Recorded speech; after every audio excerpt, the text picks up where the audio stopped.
All right, ain't no place like low place. Let me check my audio quickly.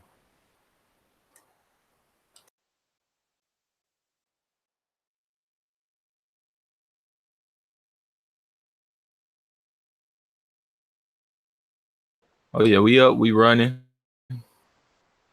What we're gonna do is watch a few fights of each of these guys. Well, I'm gonna watch, and I'm gonna let you all listen to my assessment of these guys, how I assess boxing, and what I think is best for not only entertainment but the success of these fighters as they reach the highest levels and fight the absolute best that they can look forward to fighting. Um, I'm gonna look at what may counter set, what may counter all of these styles as well as what would be good for these styles. Give me a. I have Jose Ramirez's last fight, which was Antonio Orozco. It was an absolute war, and Ramirez went in there and dogged him out because you cannot go to war with Ramirez at this point. He's too young. He's just too fresh. It's just not the right move. He takes punches well. He has a good enough defense for a guy looking to have his offense to be his defense. And he got good feet. You know, he got good agility and punch selection. So let's start with Jose Ramirez Jr. This is the Roscoe. I'm in the third round with about 15 seconds remaining. I'm gonna go ahead and kick that up some so I can have more to talk about. Let's see. All right, we now in the fourth round with 240. That's widescreen. This Joker got it up on the projector. Oh, look at that jab. See, we're gonna talk about it here in a minute. Let me get this in HD. Let me HD this hoe. All right, ain't no HD. But anyways, he just did something I'm gonna talk about with Terence Crawford. All right, here it goes. For fighters that roll their shoulders and roll right hands and stuff like that, he did the Pacquiao punch. That tells you I don't really like rolling punches. Like, oh man, I skipped far too fast. But at the end of the day, I know what I'm talking about. Look, when you fight an orthodox, or southpaw, and a guy leads with the right hand, and you do the Floyd Mayweather, and you turn your shoulder, you roll your shoulder, and you let it slide off you. Guys are countering that today so easily now. Like the reason I'm talking about this because Ramirez just done it, and I also just seen Crawford rolling Dongo's straight left and also his left hook. And Crawford got touched with it. You know, he got touched with the left hook because Ndongo's taller than him. Rule number one of rolling your shoulder, you don't roll a shot of guys trying to come over your shoulder and guys naturally taller than your shoulder. Okay, if he's throwing over top of your shoulder, you're going to get clipped. And I just don't trust this roll of the shoulder stuff unless you tight in the pocket or unless you're a taller fighter because it's turning your back to your opponent and it's giving you half the counters you would have if you just slipped the shot, right? And on top of that, we'll get to the counters right now. And then we'll get to the slipping the shot and why it's a better defense in my honest opinion. But if you roll your shoulder, all you can come back with at that point is a straight left of your own or your backhand, which may be orthodox, or southpaw. If you roll the shoulder, you can only come back with a backhanded uppercut or a straight left. That's only what half of your body's able to fire, which means you're a half-ass fighter, because you turned your back to the action. And also today, these guys are now throwing the right hand and baiting that roll out of you and turning you right into a jab. You turn around, you think you're gonna throw an uppercut, but no, he has his jab in your nose. Okay, is it good on the inside to roll a shot, catch real quick? That's when it's the best. That's honestly when I think it's the best. You in there, you tucked in inside, you roll the shoulder. All right, he got the hand to bring back. He cannot jump into you with a straight left hand because you're chest to chest, right? Okay, now you can come back with your counter uppercut or your straight right. Boom, you're good. And also your movement is limited on the inside to slip sometime. because you gave too much of a side profile. So if you try to slip a straight right hand on the inside, you might not get enough. You might not have enough leverage to slip off, and you might find yourself in the line of that punch instead of the outside of that punch. But on the inside, if you throw a right hook, which is gonna be much shorter because the distance is closed. What can I do? I can roll that very fast. Throw the left uppercut. If you try to counter that uppercut with any kind of hook, which naturally what people will do, your backhand come out, they lead hand comes out, you get your phone right back up. So I trust the shoulder roll defense on the inside way more than I trust it on the outside with these new age fighters who are beating the shoulder roll up. Look at black amateurs. They're not getting they're not getting far as much today, right? If people try to just sit in there with a shoulder roll, look, we ain't getting the amateurs out there today. Amir Mom getting beat up. Why do you think? Because it's getting easy to penetrate now when you doing it at a distance. All I got to do is throw 2 punches because you got to opt. You're going to roll and you're going to turn right back into my shit if you're trying to counter, or you're going to roll and you're going to duck, and meaning no offense going to come up for the most part. You roll the shot. You see that shot coming, you duck and you spin out. And it's like, okay, you brought no offense. And a lot of guys have trouble leading. So, I mean, that's why I don't trust rolls from the outside. Rolling shots, I don't trust it.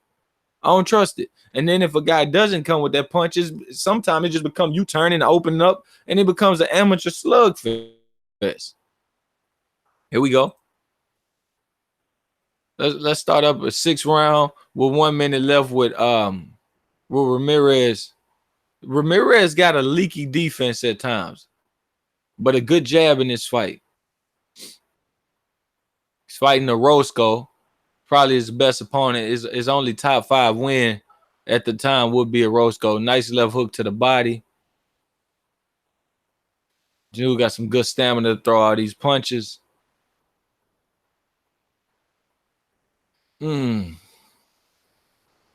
Not having to use any movement other than lateral movement, his feints he wants to use, and his counters. Not punching as much as he usually does in this part of the round for whatever reason. See if he turns it up. With 20 seconds remaining. But he hurt Orozco a lot in this fight from memory. Just took a big right hand from Orozco. That's why he's going to have to shore up his defense, how he's going to defend shots. Other time, he looks a little more natural getting his defense off and don't look so tough on him. But his like I said, his offense is normally his defense, and I don't think his career is going to last long doing these things, and that's why he needs to rush and get these opponents, I believe.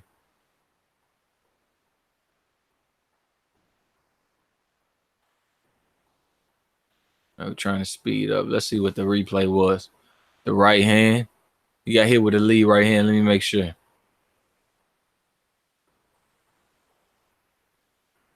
Make sure. Yep. Hit with a lead right hand, counter with a left hook. He didn't pivot with the left hook before the right hand was coming. He let the right hand hit him first, then he pivot out. Just didn't see the shot, but another nice left hook from him. He got a lot of accuracy on the left hook. Ain't something easy to have either, man. Ain't something easy to do unless you turning yourself orthodox when you actually use your left hand the most. Look at this left hook. Doubles and triples that thing up. Most beautiful part of his game. His inside game. Being so tall and being able to do that too. Gonna make him physically strong and then have all that leverage from his legs. I could see him bullying people on the inside trying to hold him if he elects to do that. If he's physical enough to do that, that's got to be a mindset though.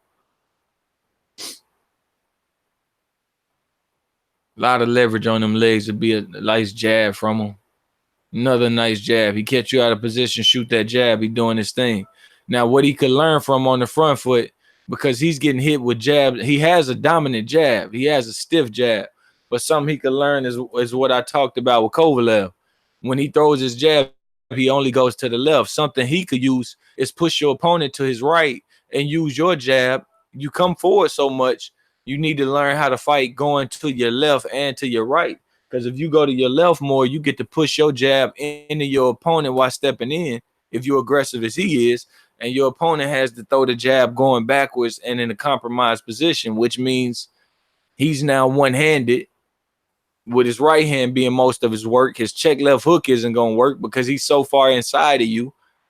And you're two-handed at this point. You're leading. You're stepping with your punches. It's easier to step in with your punches than to go backwards with your punches when you don't have the right position. You know what I mean? You can't nobody ever tell you what to throw coming in. All right? Going backwards, you can compromise your body to the point that you're not going to feel comfortable to throw it. But that's a part of his game I would like to see, because every time he punches, he's moving off to his left, unless he throws the right hand and he moves out to his right, but no offense comes off of it. Like to see him look at Kovalev Alvarez and push his opponents. When he goes backwards, which is very seldom, he likes to go to either side. But I want to look. He has an opportunity right now. He got it right now. He got it right now. His jab would be the jab. He threw it, and the other guy's not coming with his jab. He's moved. But then when he got to go back to his left, the guy traded jabs with him. A lot of people say best way to take a jab away from a guy that you're trying to out jab is when you jab, put your hand in front of your face, catch it. That works too. That catch it on the glove, then get it back just in case he turned that damn jab into something else. Turn that jab into a hook or to some kind of uppercut. But at the end of the day, man, if I can get you not to throw it at all because I'm pushing you in the direction I want you to go, I've won the fight. And that's a quick pickup I can see from this dude. He got a stiff, strong jab, and he's very tall. Something he should be using. He should only be on the inside when he want to be there, not when you want to get there. Like, you got to respect what's going on to get there. But with him pushing you to your left, he's going to get hit with a lot of jabs in the process of throwing his. He's going to be war attrition as long as he's doing that. See, it just happened again. They trading jabs. They firing jabs off on each other. Bop jabs. Car wreck jabs. Everybody affected jabs. You don't want car wreck jabs. You know what I'm saying?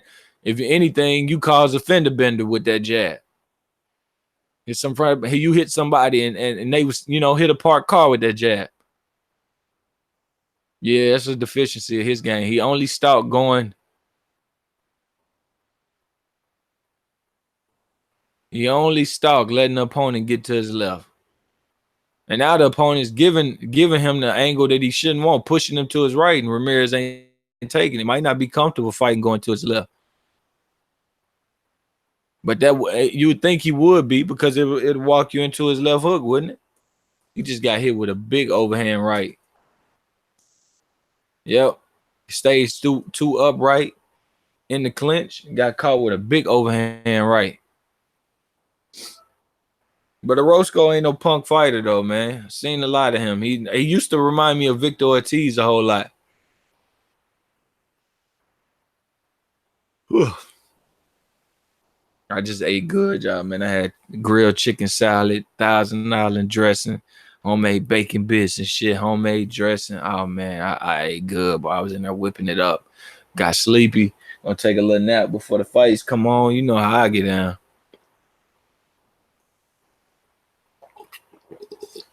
We're going to do one more round of this fight because it's pretty straightforward. I already see what I need to see in it. If I wanted to correct some things with him, I would already, we'd be fighting going to our right a little bit more, stalking, and we still get our left hooks in there up close. But maybe that's why he can't. But see, he got a beautiful jab. I would want him not to get hit with as many jabs as he throws. That's the problem. The amount he throws is the amount he get hit with. It's not a good strategy. Push the direction, control the space in the ring. And look, he just stepped off to his right. Now keep the guy to his right. And he got that kind of Kovalev bounce from distance. He got that Kovalev bounce from distance when he gets back on balance, that all he would have to do is take that bounce take it to get back on balance, hop off to his right a little bit, and the opponent is automatically pushed to the left if he's not an aggressive opponent. To your left, that is. But every time he throws his jab, he's making a mistake. He's going to his left. It's not. He don't throw it on the stop. And even if he does, he's throwing it in the direction where one can come back. Inside work from him right here. He beautiful with the left hooks. Good technique on it. Good defense when he throws it. Cut the ring down on the Roscoe using pivots and angles on the inside, jumping off to little angles to get a better shot on his left hook, even if he don't take it. Here in round 8. There you go, jab. No, he didn't do it. He threw with the right hand, but that's what it also gives you that. You'll push your opponent that way. You learn that. You push your opponent to his right if he's orthodox, and to your left.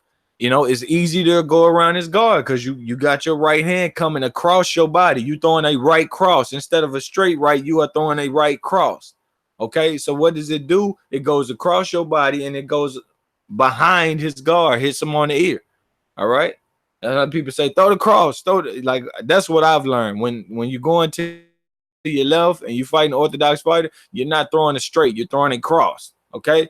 If you're one of those fighters and you're doing this, you repeatedly moving him into your right hand, well, you throw it straight. You moving the guy into your right hand, or he's moving into your right hand. You're moving to your left as orthodox, and he's moving to his left as orthodox. You're gonna throw it straight. And that's what he just found out. But now, he just found it out. He just landed a shot. Something he needed to stick with, that his right cross worked when he goes to his left. And those shots set up a knockdown for him from his left hook. He hurt Orozco with the right cross.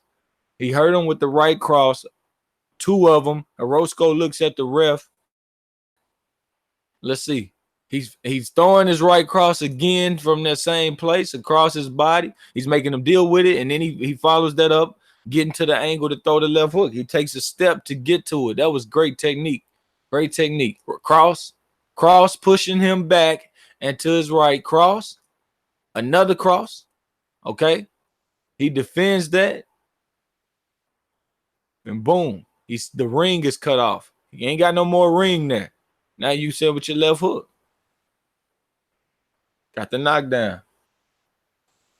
That's enough of that film study there. We'll do another one. Let's do Crawford and Dongo. Somebody asked for Crawford Horn. I got that one up too. Give me a second. I'll get to that one too. I guess. And they was in there. And that's not mine. That's my mom's. I just got my license. Okay. All right, here we go. Crawford and Dongo, round 2, 1:18 remaining. For whatever reason, this fight is like in half speed or whatever, but that's cool. I don't need half speed to study it, but I'll take it. But I'm not finna watch Terence Crawford in half speed. That shit, nah, bro. Hell no. Nah. Like, he don't fight enough. I ain't being funny or nothing. I'm just flat out saying it. I'm already tired. You know what I mean? I know. See, he just did it. I don't know if he got hit with this one, but we're gonna assess if he did. Now, Julius Ndongo is the kind of opponent that opens up his whole body. All right. When he throws, he opens up his whole body. The picture that I'm looking at right now is 2 minutes. No, it's 105 in round 2. I've paused it. 105 at 105. Round 2. Julius Ndongo, to throw the left hook, he did a hand drop. Okay, to get more power. He didn't just toss it up. He did a drop of his hand in order to do it. And his right hand is already down by his waist. All right, he's a southpaw fighter. Terence Crawford is in his southpaw stance. What I'm looking at right here is like, don't roll your shoulder, Terence. Step in and jab his face off, because it's only arm's distance away from you. Get your shoulder up. If anything, if you would really like to, you could cross your backhand and protect your ear instead of putting it in front. Like, okay, if a guy's jabbing with you, like I said, you can put your hand in front of your face, catch his jab, get your shoulder up, catch his jab with that left hand. I jab, you hit my left glove. I'm orthodox. They're southpaw, but just keep in mind this. What I'm seeing is Terence could just shoot the left jab and quickly catch that hook, that backhanded hook with his back glove. If he just puts it and crosses it across his shoulder, take the glove back and be ready to catch any hook. But instead, he rolls his shoulder. And what does that do? It makes him a half-ass fighter. Let's call it. All right. And Dongo ratchets up the hook. Terence this time gets away from it. Other times it came over his shoulder and hit him because Ndongo's tall enough. Now Terence obviously can only throw the uppercut or the straight right after the turn. And Ndongo, knowing that, gets his head off the line and clips Terence Crawford with the palm of a right hook. And then what Terence Crawford does is throw the right to the body in return. And then Ndongo's not ready for it because he stays so open. Other fighters are going to get them hands back, bro. Like, I just don't trust this style. I don't trust it from long range. Right hook, the left hook comes. The left uppercut from Crawford is the counter. The right hook stays, and Ndongo opens up instead of catching. Even when he squares, he opens up to throw more punches when all he should have did was caught that hook that was obviously coming, because you talking yourself into these shots. You're telling on yourself. You're turning, so you want to hurry up and spin back around, throw a shot. Now you're all the way over to your right, so you got to come back with your right. You can't double that left up. You turned your shoulder from me. You turn it back to me. In order to throw that same hand, you're gonna have to turn all the way back around. Why in the hell would I throw a punch before you? I'm gonna catch and counter you. But then Ndongo doesn't understand this. He ain't fought too many American fighters, and he keeps his damn hands. He keeps his hands active for no reason, even though he's squared up and he can't even throw a significant punch. Now we're in round 2. I think the knockout happens here. I'm not sure.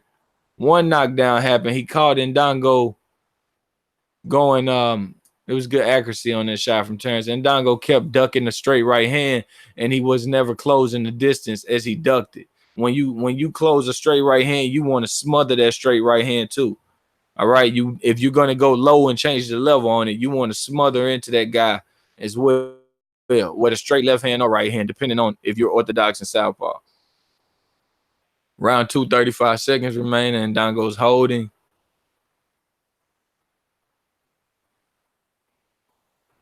Let's see. Ugh.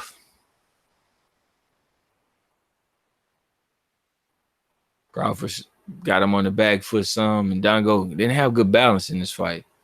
Now he just hit Crawford with a straight left with 18 seconds remaining in the second round. I believe it landed on him. Ndongo, for whatever reason, once again opens his whole face up with his left hand and his right. His right hook is being thrown, and his left hand is by his waist. Terence doesn't shoot the jab, but Terence pulls away from this, all right, in a very amateur way. If a guy got his hands down, meet him. If he has his hands down opening up, just meet him. Come in with yours up and meet him. Terence pulls back, has absolutely no shot, really. I don't know what he's trying to counter this with, but then Ndongo just punches him dead in the heart or dead in the chest with a big left hand. Terence takes it, but it's shots that's unnecessary. You know what I mean? It's just unnecessary shots, and then Terence leaps in with a left hook off balance. He's not that good on his front foot. That's just that. He doesn't use enough feints, and it's predictable. I'm gonna leap with my right hook. And also, like I said, there's not enough feints in this game. A lot of time he doesn't feint his game enough. His offensive game, he need to watch some Josh Taylor offensively when he coming forward. I'm not being funny saying the guy just that much better than him. I'm being honest. It's a guy, a Lomachenko, a Josh Taylor, people that use feints and set you up to use your quick feet and quick hands on offense. But Terence doesn't like to be on offense because he ain't gonna keep his hands high when he punch. He's sort of like Ndongo. He gonna get naked with it. Round 3. I'm gonna watch some of the Horn fight next.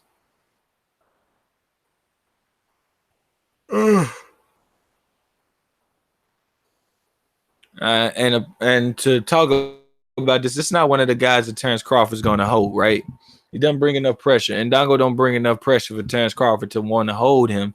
He's gonna box at range. He's comfortable there, but getting inside of Ndongo's shots, even if it's just a quick counter, that's what I didn't understand why Crawford wasn't doing that and just looking for rolls and counters. Yes, it works versus Ndongo. It worked. Basically, anything gonna work versus a guy who doesn't keep his hands home. When he's opening up, at least a hand and pull his punches back, and then throws useless punches when he's off balance, anything's gonna work. But I think he could have hurt him and knocked him out even earlier if he had the time. And I'm saying this dude, when he drops his hands, I'm running through him. That's a green light. A dude drop his hands and open up. It's green light city. Beat his ass. Round 3, 2:30 left in the round. Both southpaw still. I think Terence fought this whole fight southpaw.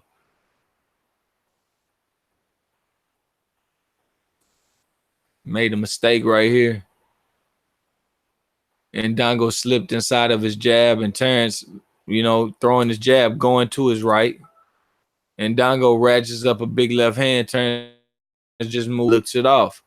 Now, the problem here is if Ndongo does what Jose Ramirez does, when you look that shot off, a jab going to hit you in your face. And I've seen Crawford get hit with this shot multiple times. And Ndongo just don't take the mistake from him. One of the longer fighters that wasn't using the technique. We just talked about that with Jose Ramirez. If I throw my straight, you look it off, and the first thing you do is look back at me. Oh, yeah, I'm going to give you something to look at. I'm going to hit you in the face with a jab. What I think about Taylor versus Prograis, I think Taylor will beat the shit out of Prograis. I think Prograis is too mechanical, hasn't seen enough of Taylor, and he doesn't understand the level of body work that Josh Taylor's going to bring to him. Josh Taylor's been fought people that wants to give body work to him. Prograis, not so much. He's a better puncher than Prograis, better body puncher than Prograis. I'll tell you that right now. He might be the best body puncher in the game. We're going to keep this going. Terence Crawford, I believe, just landed a straight left hand. I paused up.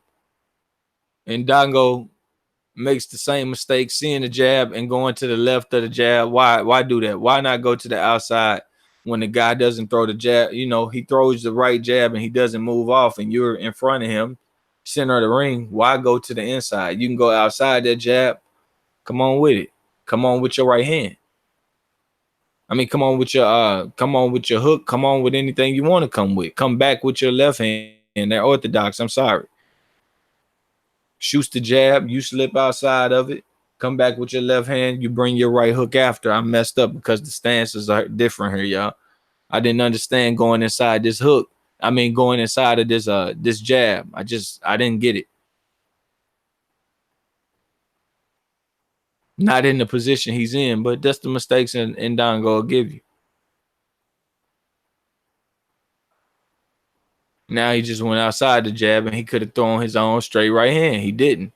See? He could have, straight left hand. He could have gave it to Crawford. Crawford would have rolled it, and what do you do from there? Leap in with that fucking jab. You turn your back on me, I'm about to work while your back turned.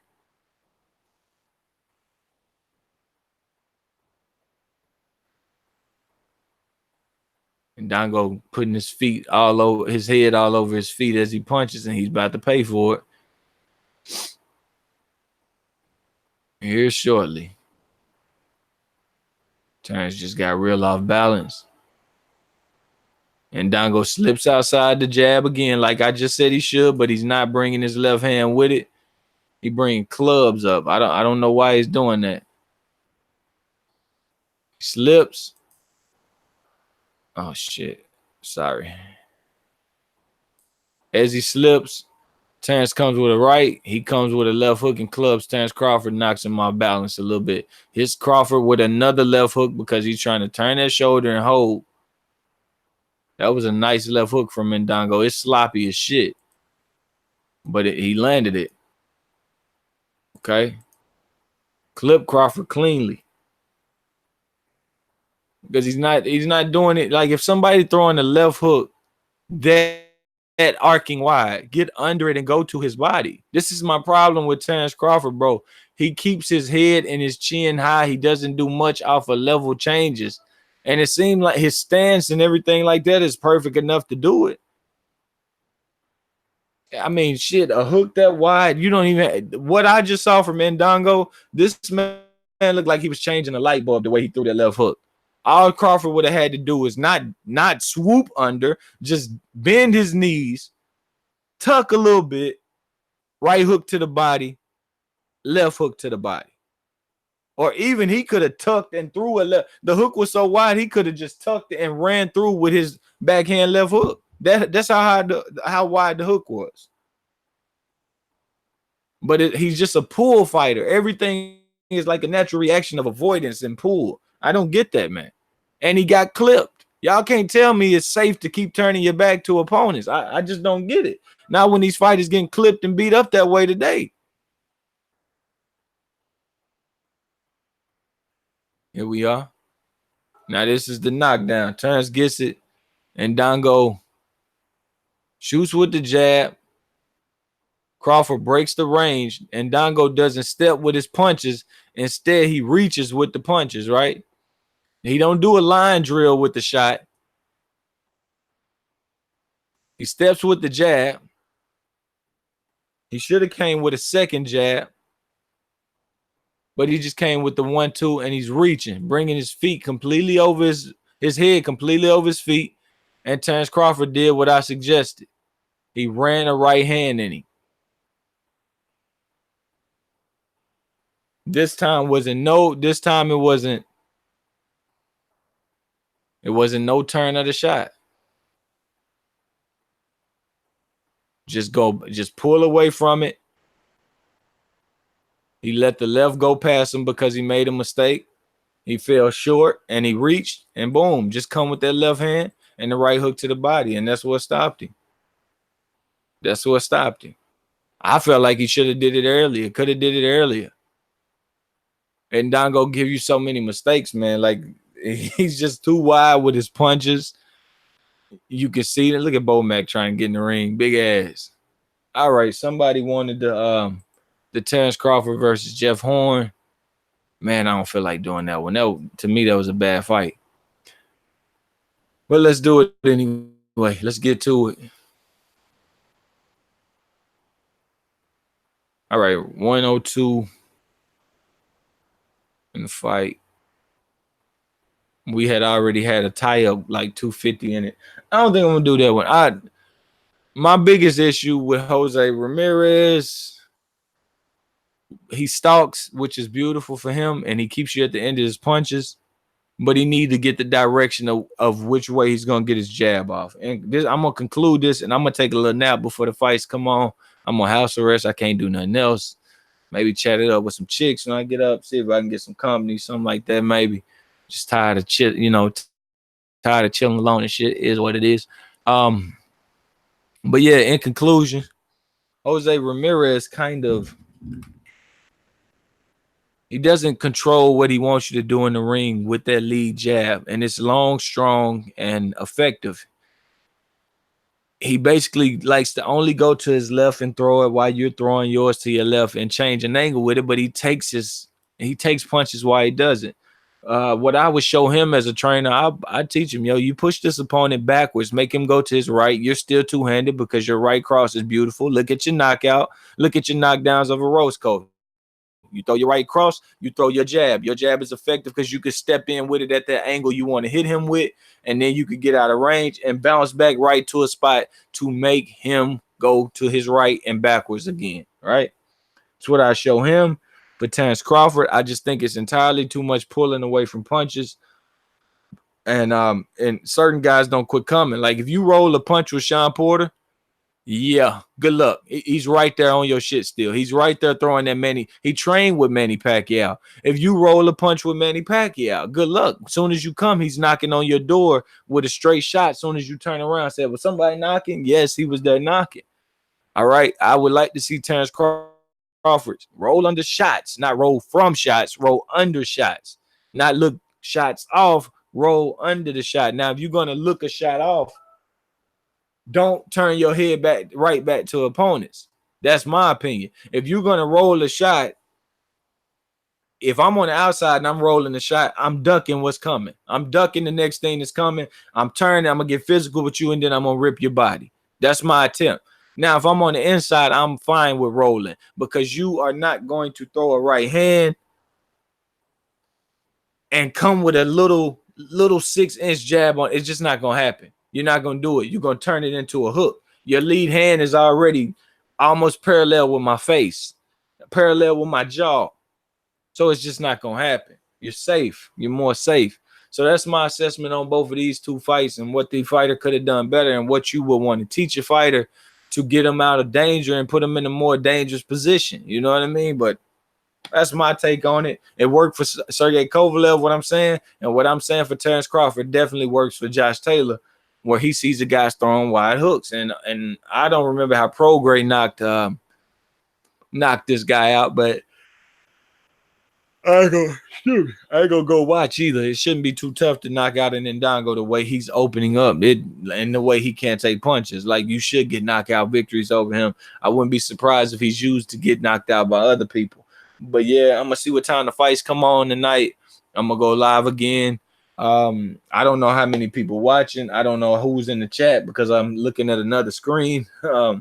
Just got my hangout up to save some bandwidth. So if you're in the chat, I appreciate you. If you've commented, I appreciate you. These are not my most popular videos because it's basically boxing breakdown of words.